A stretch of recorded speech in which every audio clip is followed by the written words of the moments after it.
demo, we will look at various FortiSASE use cases to secure the remote workforce. FortiSASE is powered by the same FortiOS used on FortiGates, along with FortiGuard AI-powered security services. So let's get started with the FortiSASE Cloud Portal. The dashboard has multiple predefined widgets.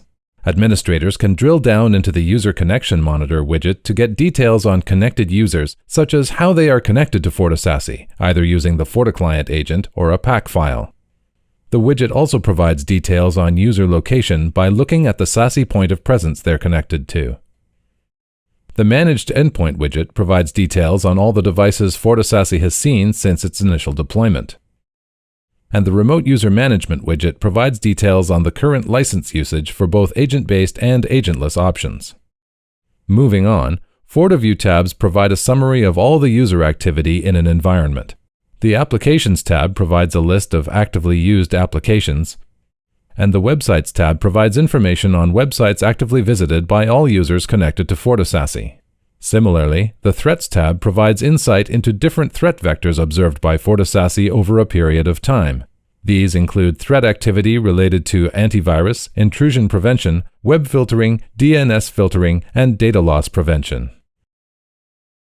In the Configuration section, there is setup for VPN policies, which control and inspect all SSL VPN user traffic, and Secure Web Gateway policies, called SWG, to control and inspect clientless user traffic, which gets redirected to FortiSASE with a PAC file.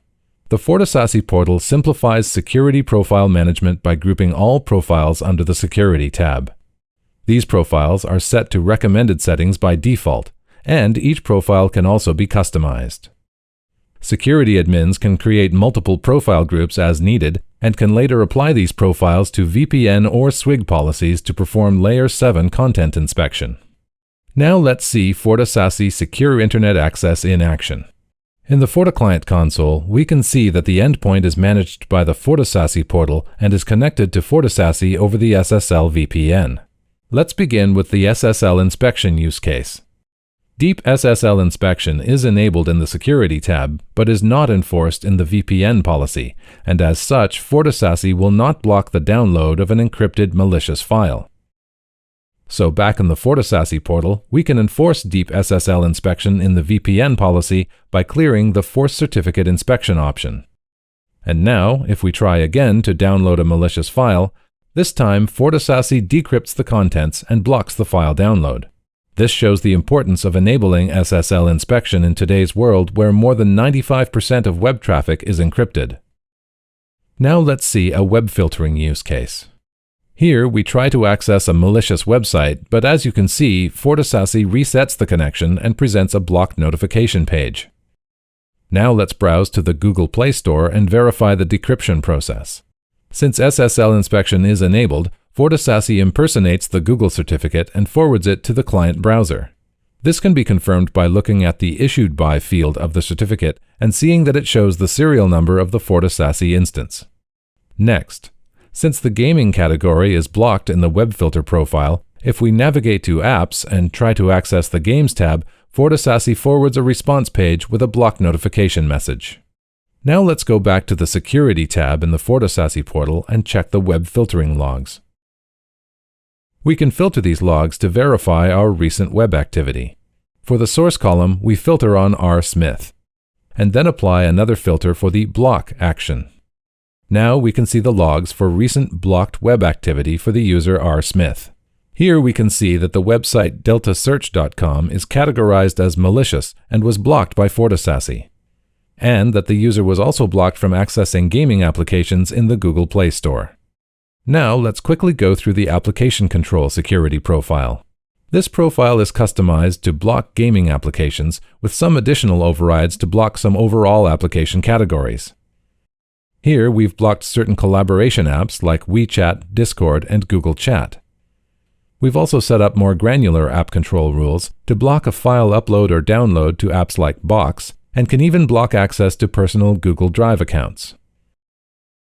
Let's take a look at all the user activities that violated our configured app control rules. In the thread activity, we can see that the app control blocked a file upload to box.com. In addition, Google Chat and access to a personal Google Drive account was blocked, along with all gaming-related activity. Now let's move on to the Secure Private Access use case. For this use case to work, this demo assumes that the FortiGate is configured with appropriate ZTNA rules and access proxy virtual IPs, which will be mapped to real servers hosting applications in the data center. All the FortiGates that are registered with the same support account as FortiSASE will automatically show up under the ZTNA Access Proxy tab. The first step is to authorize all the FortiGates which will be acting as the ZTNA gateway at each data center location. Later, we can configure zero trust tags that will be assigned to the endpoints based on the ongoing telemetry checks performed by FortiSASE. Under the endpoint profiles, admins can configure features related to remote access. They can also configure split tunnel for trusted application traffic and enable endpoint security features like next-generation AV functionality, vulnerability scanning, ransomware protection, and USB device control. Here, we can also enable sandbox analysis with the option to choose from FortiSandbox Cloud or an on-premises sandbox. Most importantly, we can define ZTNA connection rules for TCP forwarding use cases such as RDP and SSH access. Now let's move on to a remote desktop and see ZTNA in action. The FortiClient console shows that the endpoint is managed by FortiSASE. And by looking at the user profile, we can see that the device belongs to the IT department, is part of the tmg.local domain, and has an AV tag, which means the endpoint is compliant with corporate policies. Now let's try to access resources belonging to the IT department. The FortiGate will authenticate the device based on the unique certificate assigned to the endpoint by FortiSASE, and later redirect the user for authentication with SAML IDP. Once the user is authenticated, they will be able to access the FortiAnalyzer server. Now, if the user tries to access any other resource in the IT department, the FortiGate will authenticate the device, and since the user was authenticated recently with single sign-on services, they will be allowed to access the resource based on the ZTNA rules and tags. However, if the user tries to access resources from a different department, the FortiGate will authenticate the device again, but FortiSASE will block access based on the user group and tags configured in the ZTNA rules. This concludes the demonstration. Thank you for watching.